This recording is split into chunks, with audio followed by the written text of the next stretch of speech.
Over the last decades, a lot of effort has been spent to reduce material losses and bring materials back into new material loops. In Europe, we have become successful at recovering materials from industrial residues and re-injecting them in the production process. And at the end of the product life, we can also bring materials back into the loop through, for example, waste collection systems and treatment facilities. Most of the solutions currently in use rely on waste collection and recycling. But material management is more than just recycling. We need to develop inner circles, where we manage the products and materials that we have in a different way and dematerialize things.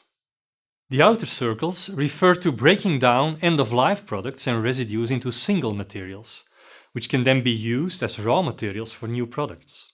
While inner circles are a way to retain value by extending the lifetime of the actual parts and products, so they can cycle longer in the economy before returning to their material basics.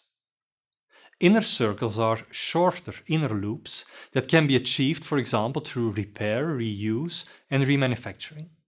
By repairing a product, we can create a very small loop that feeds right back into the use phase.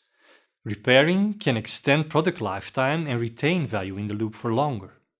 We might be done with a product, but if it can be reused, we can create a loop back into the distribution phase and provide a second lifetime to the product.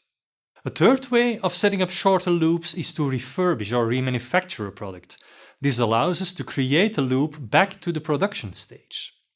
By remanufacturing, we mean taking the parts of a used product and reusing them in a new product, possibly after small repairs. By creating these inner circles, we can keep value and functionality of products in a circular economy for longer.